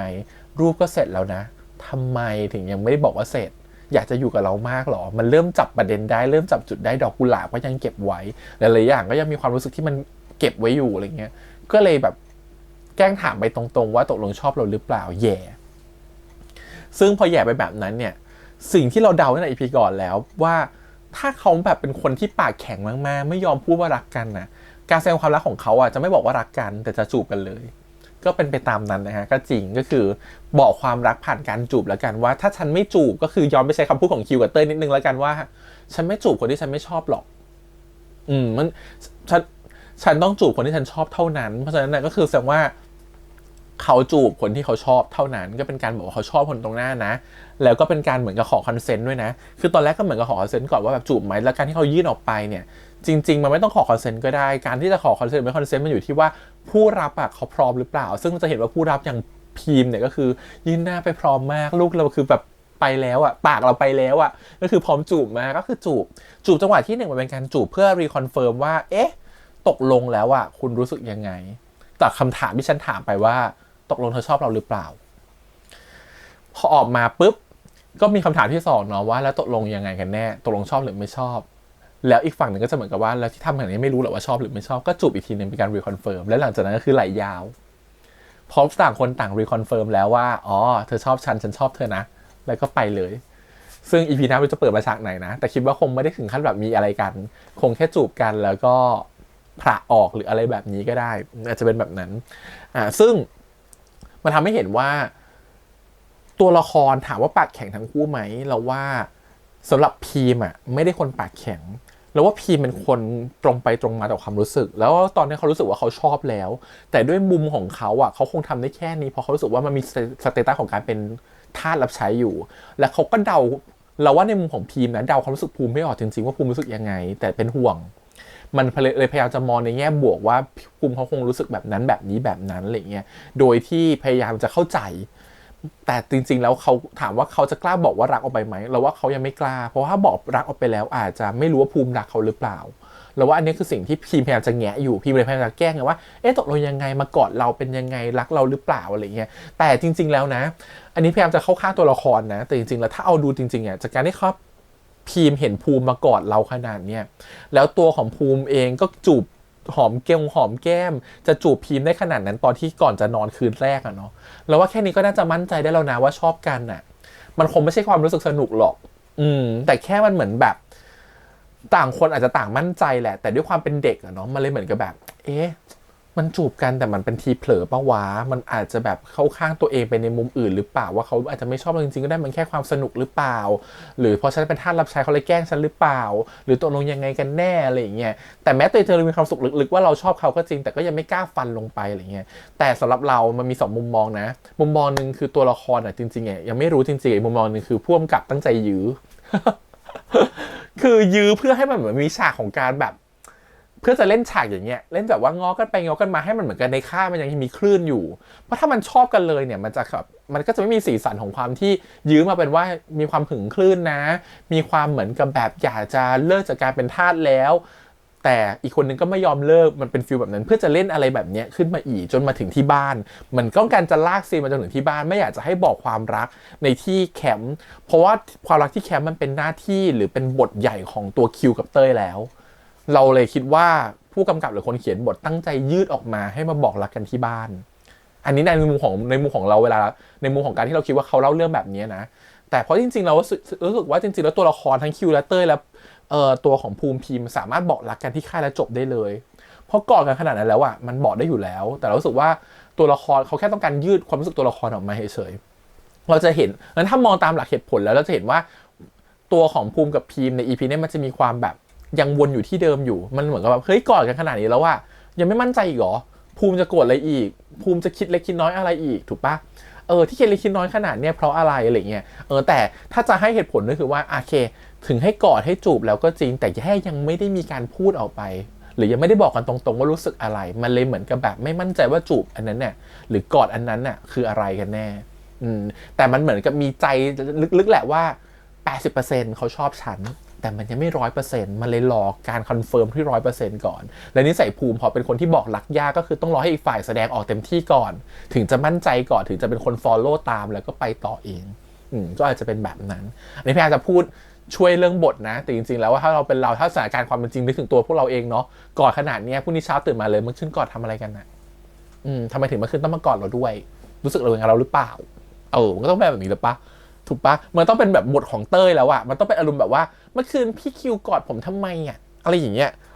พี่กอดผมแบบนี้เพราะอะไรอะไรเงี้ยรู้สึกแบบไหนพี่คิวชอบผมหรือเปล่าอะไรมันต้องเป็นการแบบคุยเช็คกันตั้งแต่เช้าแล้วอะไรเงี้ยแต่ก็ไม่ได้คุยอะไรเงี้ยเหมือนจะคุยนิดนึงแต่ก็โดนคลื่นมาตัดจังหวะก่อน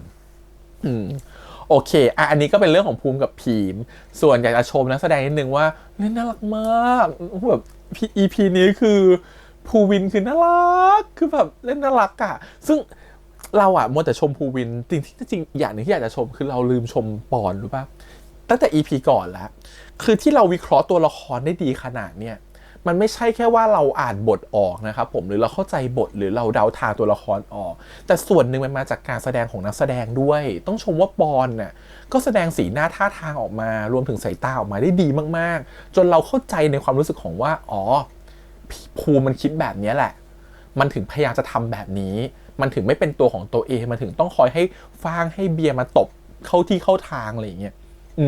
ซึ่งถ้าเขาแสดงออกเพราะเขาไม่ได้พูดเยอะเลยนะเขาเป็นคนพูดน้อยมากเขาต้องใช้แสดงของแบบท่าทางสายตากิริยาท่าทางพวกนี้มันเป็นตัวจับหมดภาษากายเพราะฉะนั้นน่ะต้องชมว่าแบบปอนทำได้ดีมากจนทำให้เรารู้สึกว่าเราเข้าใจตัวละครตัวนี้มากขึ้นอะไรเงี้ยส่วนตัวของภูวินเขามีความน่ารักของเขาอยู่แล้วมันมีเสน่ห์บางอย่างที่รู้สึกว่าเขาเล่นออกมาแล้วแบบมันพอดิบพอดีแล้วมันดูน่ารักแล้วมันก็ดูดุงดื่มมากๆเขารู้สึกแบบเขาเล่นน่ารักจังหวะเขามีความแบบโก๊ะบวกผสมกับแบบน่ารักบวกกับแบบคูลๆมันรวมๆกันอยู่แล้วมันดูแบบปั่นออกมาแล้วมันน่ารักอะไรเงี้ยแล้วมันก็แล้วความน่ารักนั้นมันถูกฉายออกมาซึ่งมันไม่ได้เกิดจากแค่ตัวเขาเป็นหน้าตาน่ารักจริงๆเขาเป็นคนดูเท่หล่อนะแต่การแสดงของเขาว่ามันทำให้ออกมาดูน่ารักคือเขาก็แสดงออกมาได้ดีมากๆเหมือนกันอะไรเงี้ยก็เลยแบบอยากเอาชม2คนนี้โอเคจบกันไปแล้วนะครับผมติ่งไว้นิดนึง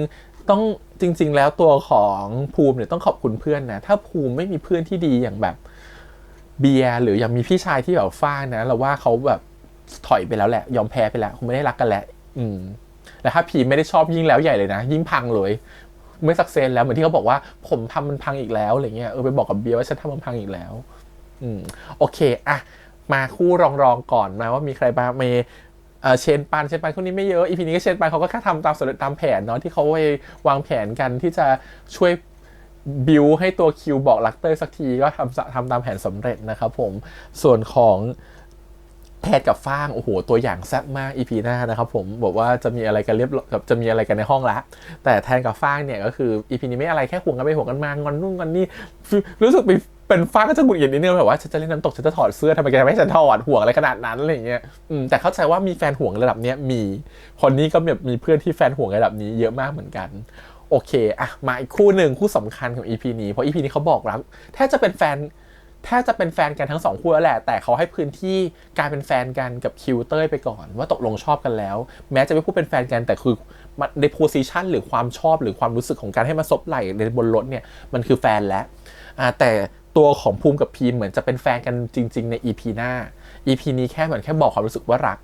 เราว่าเนี่ยมันคือที่บอกมันคือการเกลี่ยบทแหละมันคือการทำเพราะว่าเขาเป็นคู่หลัก2คู่เนาะในเรื่องนี้เพราะฉะนั้นEP เนี่ยเขาเลยยกให้เป็นพื้นที่ของคิวกับเต้ยก่อนในการชูขึ้นมางั้นตัวของภูมิกับพีมก็คือไม่ควรจะเป็นไคลแม็กซ์เหมือนกันใน EP นี้เลยทิ้งไคลแม็กซ์เป็นปมว่ารู้สึกยังไงไว้ตอนท้ายมันเลยเป็นการยืดเรื่องของภูมิกับพีมออกไปทีนี้มาคิวกับเต้ยต้องขมวดใน EP นี้แล้วก็จะเห็นว่าจริงๆสู้คู่นี่ก็ถูกยืดมาเหมือนกันให้มาบอกรักกันเป็นซีนใหญ่ในเหมือนกับแบบในฉากของแคมป์เนาะจริงๆเขาจะจบตั้งแต่ตอนแรกๆเราก็ได้ว่ารักกันเพราะว่าเขาก็คือบอกความรู้สึกไปแล้วก็ปล่อยเวลาให้เหมือนคิวคิดอยู่ว่าตกลงแล้วเขารักเต้ยหรือเปล่าแล้วก็ไม่คิดไปคิดมามันแบบใช้เวลาคิดนานไงเนื้อใส่คิวเนาะมันมีความเป็นอาร์ติสต์สูงมันต้องคิดแล้วคิดอีกไม่มั่นใจสักทีชอบประโยคที่เขาบอกนะว่าถึงจะเป็นน้องนมปั่นแต่เขารู้สึกว่าถึงไม่มีน้องนมปั่นและน้องนมปั่นไม่ใช่เต้ยก็จริงแต่เขารู้สึกว่าเขาก็ชอบเต้ยได้เหมือนกันด้วยความรู้สึกที่เขาเจอเต้ยเราว่าชอบแบบนี้นะมันทำให้รู้สึกว่าจริงๆแล้วเขาได้เคลียร์ตัวเองมาประมาณนึงแล้วว่าถึงเต้ยไม่ใช่นมปั่นเขาก็รักเต้ยในแบบของเต้ยได้เหมือนกันและตอนที่ผ่านมาเขาอาจจะไม่เขาก็ไม่รู้เหมือนกันว่าเต้ยคือนมปั่นแต่เขาก็ชอบเต้ยมาแล้วในความรู้สึกก่อนหน้านี้เราก็ชอบรู้สึกว่าโอเคมันเป็นการคิดมาแล้วว่าตัวเขารู้สึกยังไงอะไรเงี้ยแต่แค่ยังไม่บอกออกไปแล้วก็เก็บความรู้สึกนั้นด้วยความที่สไตล์คิวไงเขาจะเป็นค่อยๆเรื่อยๆเนิบๆแม้กระทั่งตอนเป็นแบบคบกันแล้วเห็นปะวิธีการแสดงความรักของเขามันก็จะเป็นแสดงความรักแบบที่คิดคูลนิดนึงไม่ได้บอกรักออกไปตรงๆแต่แสดงผ่านการกระทำให้ซบไหล่ได้นะแสดงผ่านการที่เหมือนกับอ้อร้อนนิดนึงอารมณ์แบบว่าถ้าจะให้ซบไหล่เธอต้องมีค่าผ่านทางนะอารมณ์ว่าค่าธรรมเนียมนิดนึงให้หอมแก้มก่อนนู่นนี่นั่นอะไรอย่างเงี้ยซึ่งรู้สึกว่าเป็นการแสดงความรักของเขาซึ่งมันน่ารักดีนะครับผมแบบว่าเป็นแบบเหมาบุฟเฟ่ไหมหอม2ทีได้ซบไปทีละชั่วโมงหรือว่าตลอดทั้งวันอะไรก็ว่าไปซึ่งเราว่ามันเป็นเทคนิคที่รู้สึกว่าเขาไม่ได้พูดคำว่ารักแต่เขาแสดงมันออกมาก็เป็นสิ่งที่คิวพยายามจะนิสัยของคิวเป็นอย่างนั้นอยู่แล้วเขาแบบเป็นคนที่พูดคำว่ารักยากแต่จะไม่เหมือนกับภูมิเนี่ยรักยากเพราะปากหนักเพราะเมื่อน่าจะมีปมอะไรบางอย่างที่กลัวพูดความว่ารักออกไปแล้วจะผิดหวังแต่ของคิวไม่ใช่กลัวการผิดหวังแต่มันเป็นคนที่ฉันไม่อยากพูดคำว่ารักมันดูเลี่ยนเป็นฟีลแบบนั้นมากกว่าแต่ฉันแสดงให้เห็นเลยดีกว่าว่าฉันรักคนแบบนี้มาทำให้คนที่เป็นคนที่สไตล์อย่างเต้ยเข้าใจยากเพราะเต้ยเนี่ยเขาเป็นคนที่เหมือนแบบเขาไม่ได้เป็นคนที่อาจจะจับความรู้สึกได้ดีประมาณนึงแต่เขาไม่ใช่เป็นคนที่จะรับรู้ผ่านการกระทำทั้งหมดเขาอาจจะเป็นคนที่ชอบ verbal มากกว่าคือการพูดมากกว่าคือถ้าเขาพูดออกมาชัดเจนเลยว่าชอบก็คือมั่นใจว่านี่คือคำตอบคือเขาอาจจะไม่เห็นการกระทำมันจะสื่อแบบไหนก็ตามแต่เต้ยอาจจะต้องการรีคอนเฟิร์มด้วยการพูดมากกว่าพอมันเจอแบบนี้มันทำให้ตัวของเต้ยก็เลยไม่มั่นใจสักทีความสัมพันธ์นี้ไม่ได้ถูกยืดออกมาและเต้ยเองก็ไม่กล้าไปบอกพี่คิวว่าพี่คิวชอบเต้ยหรือเปล่าถูกป่ะเพราะว่าด้วยความที่นิสัยของเต้ยคือรอพูดออกมาก่อนแต่ความเป็นคิวมันก็พูดยากมันก็ปากหนักมันก็ไม่พูดสักทีถูกป่ะมันก็เลยความสัมพันธ์มันเลยยืดอยู่แบบนั้นสิ่งที่อยากจะติคอมเมนต์อย่างเดียวคือแล้วว่าการที่เล่นมุกเอาเชนมาจีบคิวเจนมาเชนมาจีบเต้ยมันซ้ำไปนิดนึงแล้วว่าจริงๆแล้วในการมาจีบหรือแกล้งจีบแบบเนี้ยมันจะเหมือนแบบด้วยความที่โหมดมันมาตอนแรกเหมือนแกล้งเนาะแล้วรู้สึกว่าคนฉลาดอย่างคิวน่าจะรู้ว่านี่เพื่อนแกล้งเพื่อนไม่ได้ชอบจริงหรือเพื่อนพยายามจะบิวเพราะว่าก่อนนั้นเขารู้ว่าเพื่อนแกล้งมาแล้วทีนึงเนาะเรารู้สึกว่าการเล่นมุกแบบนี้มันค่อนข้างซ้ำเป็นนิดนึงแต่ถ้าสมมติว่าเอาตัวละครใหม่เข้ามาเลยหรือว่าเอาแบบมิกอะไรอย่างเงี้ยหรือใครก็ตามมารู้สึกว่ามาแบบรู้สึกอยากจะคุยกับเต้ยมากกว่าอย่างเงี้ยเราว่าอย่างเงี้ยอาจจะดูเวิร์กกว่าหรือเอาแบบเอาเชนที่มันดูแบบคือแม็กเขาเข้าใจนะเขาจะทำแบบตั้งใจใส่เชนเข้ามาให้เหมือนกับว่าเฮ้ยเมื่อกี้ก่อนนั้นเนี่ยแกล้งนะเว้ยแต่ตอนนี้จริงจังแล้วจะจีบไม่ได้แกล้งเหมือนที่รอบที่แล้วพอแบบตอนแกล้งรู้สึกว่าชอบขึ้นมาจริงๆเนี่ยจะมาจีบแล้วอะไรเงี้ยซึ่งมันไม่ได้บทมันไม่ได้พูดถึงขนาดนั้นมันทำให้เราต้องอนุมานเองว่าคิวอาจจะคิดแบบนั้นก็ได้ว่าเฮ้ยตอนแรกเหมือนเล่นๆว่ะแต่หรือว่าจริงๆเชนมาเอาจริงวะอะไรเงี้ยซึ่งตรงนี้เราไม่เห็นน้ำหนักของการเล่าได้ถึงขนาดนั้นนะแต่โอเคเลือกพยายามจะสื่อแบบนั้นว่าคิวเริ่มไม่มั่นใจแล้วว่าเชนมันจะมาไม้ไหนหรือมันเอาจริงอย่างเงี้ยก็เลยลากเชนไปคุยพอคุยเสร็จแล้วก็เลยเหมือนเชนก็พยายามจะบิวว่าแล้วตกลงแกมาห่วงฉันทำไมแกมาห้ามฉันทำไมแกรู้สึกยังไงกันแน่บอกมาอย่างเงี้ยก็เลยบอกสุดท้ายก็เลยบอกออกไปว่าโอเคฉันชอบแล้วก็บอกว่าฉันชอบซึ่งตอนที่บอกชอบก็คือฉันตลกฉากนั้นมากฉากนั้นตลกก็ตอนที่ย่องเข้ามาแล้วเป็นแบบสายสืบแบลเซาคือชาติเดินก็ตลกและหน้าของสตาร์ก็ตลกและหน้าสตาร์ตอนถูกบอกว่าชอบแล้วอยู่หลังกำแพงก็คือแบบ ช็อกไปเลยน่ารักอะตลกมากคือเล่นแบบโอเวอร์แอคมากเลยคือแต่เป็นโอเวอร์แอคที่มันน่ารักแล้วมันตลกอะมันแบบคอมเมดี้มากๆซึ่งพอเป็นแบบนั้นน่ะในสิ่งที่ตัวของเต้ยต้องการคำพูดคอนเฟิร์มเห็นปะพอได้คำพูดคอนเฟิร์มไปมันช็อกเลยมันจบแล้วทุกอย่างมันเนี่ยคือเขาชอบเราจริงๆแล้วพอหลังจากนั้นพอมาคุยกันก็เหมือนกับแบบพี่เขาก็พูดอีกว่าชอบแล้วก็มาจับมากอดอีกนู่นนี่นั่นอะไรเงี้ยแล้วก็มีความมาแกล้งเราคืนอะไรเงี้ยซึ่งมันก็ทำให้เห็นว่าความสัมพันธ์มันพัฒนาอย่างรวดเร็วเลยทันทีเพราะว่าบอกชอบกันทั้งสองคนแล้วพอตอนคืนมีแบบปล่อยเพลงหวานอีกเดี๋ยวฉันร้องเพลงให้ฟังอย่างเงี้ยมันก็ยิ่งแบบประกาศกล้าวอีกว่าเราชอบกันเป็นแฟนกันแล้วมีแบบเอาห่วงเป็ดไปแกล้งกันนู่นนี่นั่นตอนขึ้นรถก็มีซบไหล่กันหอมหัวหอมแก้มความรู้สึกคือแบบเปิดเผยมากแล้วอ่ะคือฉันไม่สนใจหรือไม่มองแล้วใครอยู่ในรถฉันจะทำแบบเนี้ยใครเห็นก็เรื่องของเขาก็แสดงว่าสถานะสิ่งที่มันออกมาเนี่ยเป็นแฟนกันแล้วแต่แค่ก็กลับไปที่ใส่คิวเนาะคิวเขาแค่ต้องการที่เขาไม่อยากพูดตรงๆว่าเป็นแฟนกันและรักกันนะไม่ได้พูดแบบนั้นแต่ฉันแค่บอกว่าฉันชอบที่ก็คือชอบแล้วแหละและที่คอนเฟิร์มอีกว่าฉันก็ต้องจูบกับคนที่ฉันชอบเท่านั้นก็คือคอนเฟิร์มเรียบร้อยเพราะฉะนั้นก็คือเตยก็สบายใจได้ว่าตอนนี้คือสถานะเหมือนกับแบบมากกว่าแฟนแบบเป็นแฟนไปแล้วแหละแต่แค่มันยังไม่ได้ถูกพูดออกมาเฉยๆว่าเป็นแฟนกันนะแค่นั้นเองก็เป็นตามนิสัยของตัวละครอย่างคิวเพราะฉะนั้นเราจะเห็นว่าจริงๆแล้ว2คู่มีความคล้ายกันคือทั้งคิวเต้ยและภูมิพีมันถูกยืดเรื่องออกมาเพื่อจะได้มีโมเมนต์ในการเล่าที่มากกว่านี้และต้องการซีนใหญ่ให้เขาได้เปิดตัวมันรู้สึกว่ามันเลยเหมือนกับแบบถูกวางไว้แล้วว่าคิวเตอร์ต้องมาบอกรักกันที่แคมป์นะส่วนภูมิพีต้องไปบอกรักกันทีหลังนะเพื่อจะได้ไม่ได้แย่ง EP กันจริงๆอ่ะถ้าเขียนอยู่ในหนังสือมันอาจจะเป็นบทเดียวกันก็ได้แต่พอมาอยู่ในซีรีส์มันต้องแยกบทกันนิดนึงเพื่อให้มันแบบมีความเด่นคนละ EP กันก็เข้าใจในเทคนิคของการเล่าเรื่องมาทำให้รู้สึกว่าเรื่องมันต้องแบบมีการยืดออกมาด้วยเหตุผลที่บางทีมันอาจจะไม่มีเหตุผลมากแต่เรื่องนี้ก็คือว่าโอเค